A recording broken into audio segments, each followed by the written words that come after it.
Hello, my name is Abigail Justus, and you're listening to the Adams State Podcast. Today I'm here with Kara from Admissions. Good morning. I'm Kara Gaffney. I'm the Director of Admissions here at Adams State University. Thanks so much for having me here, Abby. Thank you so much for coming. Today we're here to talk about the Adams Promise Scholarship, one of the biggest scholarships that I've ever seen. I'm a little jealous that I'm not qualified for it.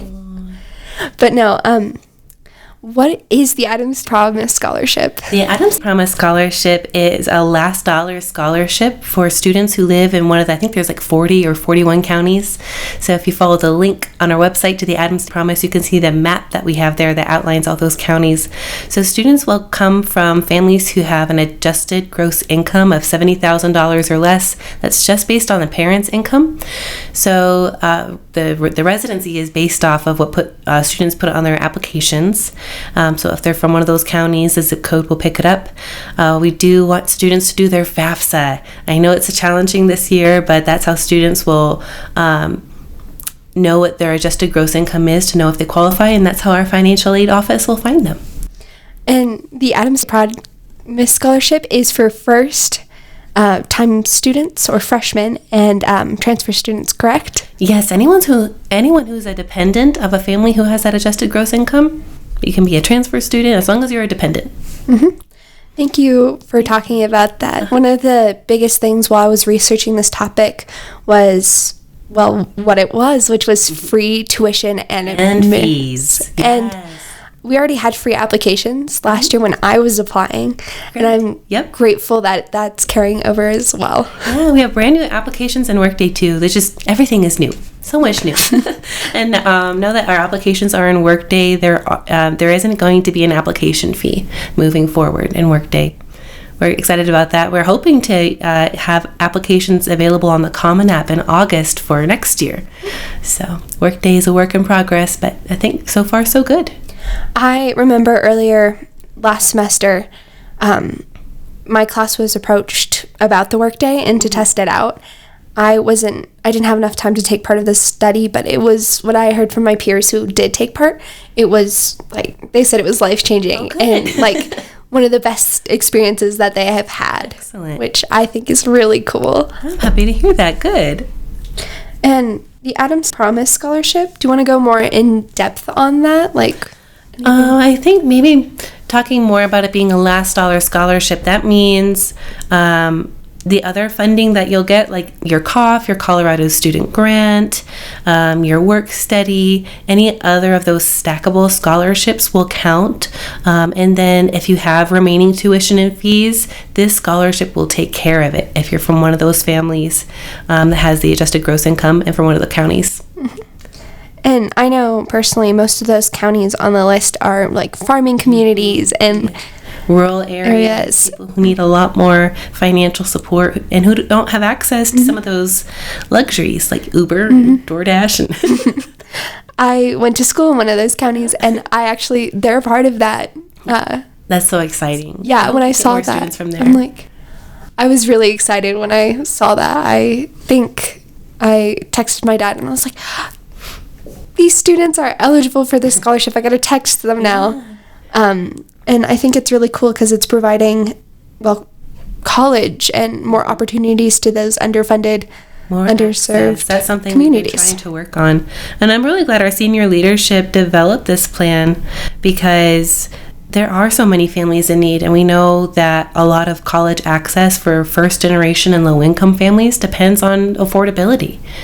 And we hope this opens the door to more opportunities for maybe even undocumented families to consider attending college.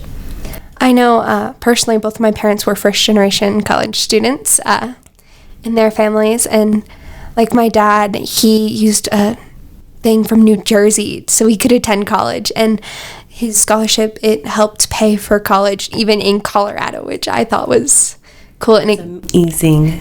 This is what this scholarship kind of reminds me of that, which is really cool. Excellent. We want to avoid situations like my generation. When I did my undergrad, I wasn't the first in my family to go to college, but I was the first in a long time. And in trying to, deal with economic challenges and you're going through your finances, I made the mistake personally of taking out a bunch of private loans. It took me 12 years to pay off a 4-year degree, and I would never wish that on anybody else. College is really expensive, and I know personally, my parents prepped me for managing money and stuff like that, and if I didn't have that, I would not know what I was doing, and I would be freaking out about the price of college, because Adams State is already very affordable college-wise, and this grant and this scholarship is going to help so much. Absolutely. Which I'm really grateful for, because I believe college should be, or at least higher education is one of the most important factors for people my age to actually become better. Not saying you can't become better without college, but we at least want to provide that fighting chance, right? Every human deserves a fighting chance to better themselves through higher education, if that's the career path they want to take. Yeah, and I think college and this scholarship too is one of those biggest drives for change to help more people become educated, which I really like. And I know it's more of a choice today. I know a lot of students who might fall into your generation are considering just going into a career, and we don't want them to run into a situation later down the road where they had to work to make money because they couldn't afford college, but then if they didn't go to college, now they're not eligible for promotions at their job, or maybe some incentives at their work if they have degrees like bachelor's degrees and beyond. We still offer associate's degrees too, so I think students who want to come here just for 2 years and pursue our associate's programs, this is a perfect opportunity for them to say that they attended university. Yeah, and I think it's one of the nicest, coolest things that we're doing this, and I know a few other schools are doing this as well. But I think Adams is one of the biggest drives for this as well. Most competitive. There is no one who is providing more opportunities at the adjusted gross income level. So we're meeting that competition and exceeding it, because sometimes the other institutions aren't covering fees in addition to tuition. So we're really excited about this too. I'm very grateful that you had the time to come meet with me today. And if anyone is wondering how to apply, go to www.adams.edu, scroll down to Begin Your Great Story, click on the green box that says Adams Promise, and then there's more information there if you are qualified, the counties which are a part of this, and then at the bottom of the page there is a link to apply for Adams, as well as to help set up your FAFSA for the next year. And please reach out to admissions or financial aid if you need help with any of those steps. And admissions is one of the nicest people, and they're always willing to help you. Yep. We are here to help. Thank you for listening to the Adams State Podcast. Have a great day.